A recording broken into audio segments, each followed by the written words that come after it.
students, myself Indu Jaiswal, Assistant Professor of Poddar Management Training Institute.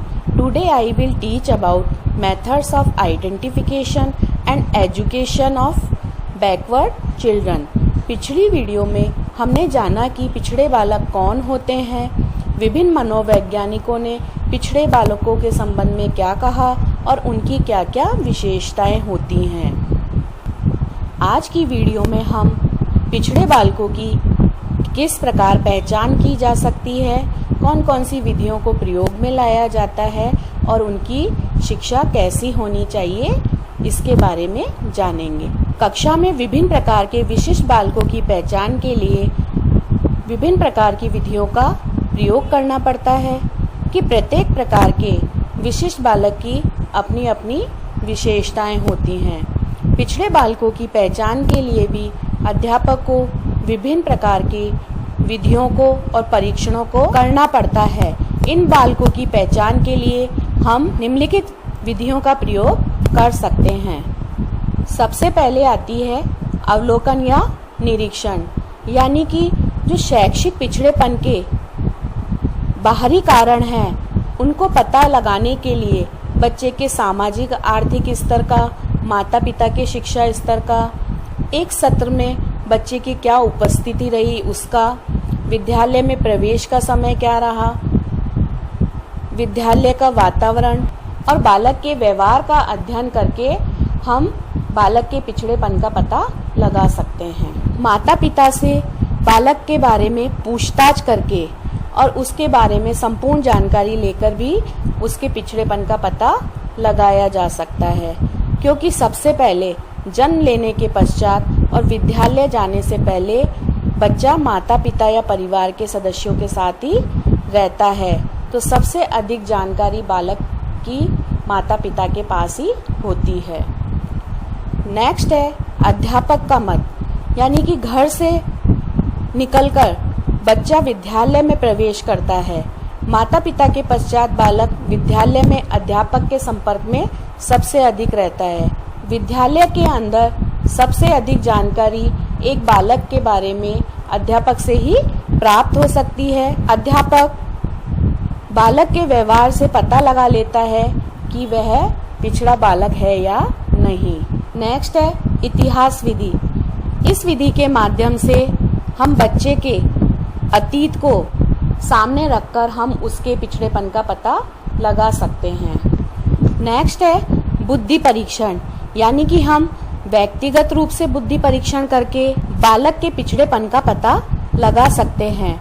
मनोवैज्ञानिकों ने पिछड़ेपन का कारण बच्चों का मंद बुद्धि होना बताया है, यानी कि बुद्धि अर्जन करने के लिए उनके आयु वर्ग के लिए उपलब्धि मानकीकृत परीक्षण पर मानसिक आयु ज्ञात कर ली जाती है।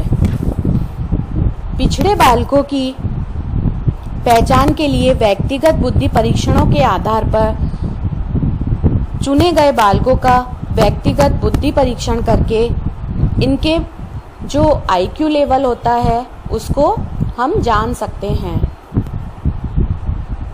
बालकों की जो बुद्धि लब्धि है उसको जानने का एक सूत्र है, मानसिक आयु को वास्तविक आयु से डिवाइड करके उसको 100 से मल्टीप्लाई कर देते हैं तो बालकों की बुद्धि लब्धि ज्ञात हो जाती है। यदि बालक की जो बुद्धि लब्धि है वो 85 से कम है तो वह पिछड़े बालकों में गिना जाता है। बुद्धि परीक्षण के अंतर्गत व्यक्तिक परीक्षण के अलावा सामूहिक परीक्षण भी किया जाता है, जिसमें बालकों का निष्पत्ति परीक्षण, यानी कि उन्होंने क्या अचीवमेंट हासिल किए हैं उससे संबंधित टेस्ट, शब्द पहचान, वर्तनी परीक्षण के माध्यम से पिछड़ेपन का पता लगाया जा सकता है। बालकों का शैक्षिक रूप से पिछड़ेपन का पता उनकी शैक्षिक उपलब्धि को ज्ञात करके ही लगाया जा सकता है। परीक्षण द्वारा जो बालक ने जो अचीवमेंट हासिल किए हैं या जो उसकी क्वालिफिकेशन है उसको अंकों के आधार पर पता लगाया जा सकता है और उस बालक के पिछड़ेपन को दूर किया जा सकता है। बालकों का जो शैक्षिक उपलब्धि परीक्षण है इसमें जो बालक परीक्षा में अंक प्राप्त करता है उसके आधार पर सांख्यिकी विधि के द्वारा अंतर ज्ञात करके शैक्षिक रूप से पिछड़े बालकों का पता लगाया जाता है। इसके अलावा कुछ ऐसे मनोवैज्ञानिक परीक्षण होते हैं जिनके द्वारा बच्चे का कक्षा और घर में समायोजन करना, प्रेरणा और प्रोत्साहन का अभाव, शिक्षा या विशेष विषय की अज्ञानता के बारे में, प्रतिकूल अभिवृद्धि, सांवेगिक और सामाजिक समायोजन, मानसिक द्वंद्व की स्थिति, दुश्चिंता आदि का पता साक्षात्कार विधि द्वारा माता पिता से विचार विमर्श करके और विभिन्न प्रकार की तकनीकी साधनों के द्वारा इसका अध्ययन किया जा सकता है। अब हम देखेंगे कि जो शैक्षिक रूप से पिछड़े बालक हैं उनकी शिक्षा व्यवस्था कैसी होनी चाहिए। सबसे पहले पिछड़े बालकों के लिए शिक्षा योजना बनाने से पहले पिछड़ेपन के उत्तरदायी कारणों की खोज करनी जरूरी होती है और यह कार्य विभिन्न प्रकार के परीक्षणों द्वारा और जांच द्वारा किया जाता है। उसके बाद यह तय कर लेना कि यह बालक पिछड़ा है या नहीं, उसके पश्चात ही बालकों की शिक्षा नीति निर्धारित की जानी चाहिए। जो पिछड़े बालक हैं उनकी समस्याओं पर नियंत्रण पाने के लिए विशेष स्कूल और विशेष प्रकार की कक्षाओं की व्यवस्था होनी चाहिए। विशेष विद्यालयों की स्थापना करके उनमें विशेष विद्यालयों की स्थापना और उनमें विशिष्ट कक्षाओं का संचालन करके हम पिछड़े बालक जो हैं उनको शिक्षा प्रदान कर सकते हैं। इनके लिए विशेष विद्यालयों की इसलिए आवश्यकता होती है क्योंकि ये सामान्य बालकों के साथ नहीं चल पाते हैं। पिछड़े बालकों को शिक्षा प्रदान करने के लिए योग्य और प्रशिक्षित अध्यापकों की व्यवस्था होनी चाहिए, क्योंकि जो विशिष्ट रूप से अध्यापक होते हैं वो इनको देखकर इरिटेट नहीं होते और इनके बार बार पूछने पर भी वो उस चीज़ को बार बार समझाते हैं। ऐसे बालकों को ये अपने हिसाब से टैकल कर लेते हैं। ऐसे बालकों को छोटे समूहों में शिक्षा प्रदान की जानी चाहिए, क्योंकि ये बालक बड़े समूहों में अपने आप को समायोजित नहीं कर पाते हैं। इनमें कई बार हीन भावना विकसित हो जाती है, इसलिए छोटे समूहों में इन्हें शिक्षा प्रदान की जानी चाहिए ताकि उनमें ऐसे बालकों की संख्या कम होने के कारण जो अध्यापक है वो उन पर व्यक्तिगत रूप से ध्यान दे सके। विशिष्ट प्रकार की शिक्षण विधियों का प्रयोग करके और अधिगम सामग्रियों का प्रयोग करके, यानी कि जो टीचिंग लर्निंग मटेरियल है उसका प्रयोग करके बच्चों को अच्छे से पढ़ाया जा सकता है, जैसे कंप्यूटर और प्रोजेक्ट के माध्यम से, या फिर ऐसी रुचिकर शिक्षण विधियों का प्रयोग किया जाना चाहिए जिससे बालक सीखने में अग्रसर हो सके और बच्चा उस चीज़ को हमेशा के लिए अपनी स्मृति में याद रख सके।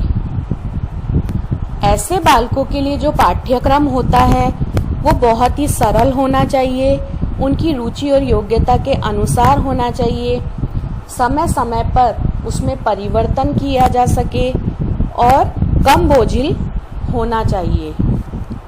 जो पिछड़े बालक होते हैं इनमें तर्क और चिंतन शक्ति का अभाव होता है, इसलिए इन्हें शिक्षकों द्वारा हस्तशिल्प की शिक्षा दी जानी चाहिए, जैसे कढ़ाई बुनाई करना, लकड़ी के खिलौने बनाना, लकड़ी से कुछ उपयोगी वस्तुओं को बनाना,